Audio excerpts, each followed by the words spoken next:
नाम, ये नून और अलिफ ना और मीम नाम, ये हैंडराइटिंग में है, नून अलिफ ना और मीम नाम, नाम। अनार, अलिफ नून अलिफ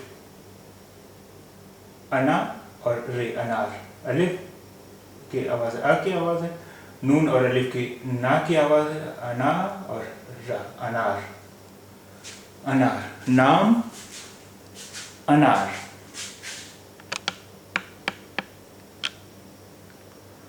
नादान, नून अलिफ ना, दाल अलिफ दा और ना, नादान, नादान।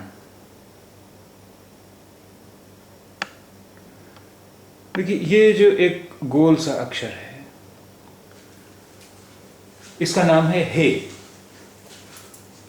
हे, और इसकी आवाज़ हिंदी के हा जैसी होती है। इसकी आवाज़, हे की आवाज़ हिंदी के हा जैसी होती है। अब हे जब अलिफ के साथ मिलाया जाएगा, हे और अलिफ जब मिलेगा तो इसकी शक्ल देखिए बिल्कुल बदल गई है, बिल्कुल इसकी शक्ल बदल गई है। ये इतना, ये तो हुआ हे और ये हुआ अलिफ, हे अलिफ, ये हुआ हे और ये ऊपर जो लकीर ये अलिफ की, हा। देखिए इसकी शक्ल बिल्कुल बदल गई। अब ये शक्ल आपको याद रखनी होगी। हा, हार, हे अलिफ हा और रे, हार, हार।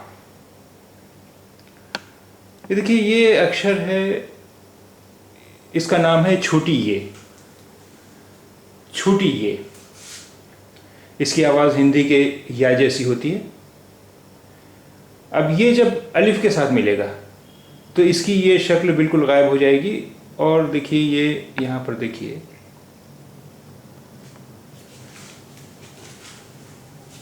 ये अलिफ, ये देखिए यहाँ पर इसकी पहचान सिर्फ नीचे दो बिंदियाँ हैं। आप जब उर्दू पढ़ेंगे तो किसी भी शब्द में जब आप जहाँ भी नीचे दो बिंदियाँ देखें, आप समझ जाइए कि वहाँ पर ये है, ये।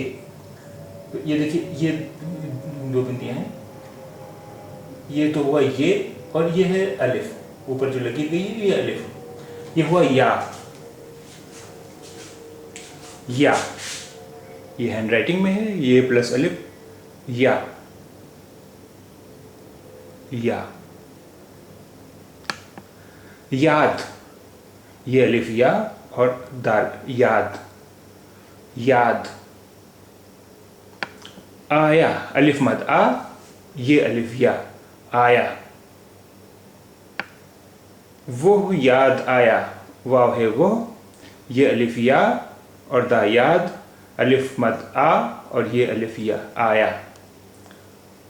वो याद आया, ये हैंडराइटिंग में है, वो याद आया। ये प्रिंट में है, वो याद आया, वो याद आया।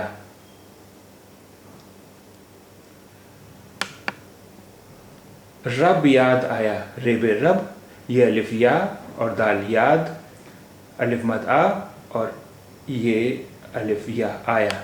रब याद आया, रब याद आया। अब ये देखिए यहाँ पर आप ये एक लकीर देख रहे हैं, आपको पहले भी बताया जा चुका है, ये उर्दू का फुल स्टॉप यानी पूर्ण विराम है, यानी सेंटेंस यहाँ पर पूरा हो गया। रब याद आया, रब याद आया, रब याद आया।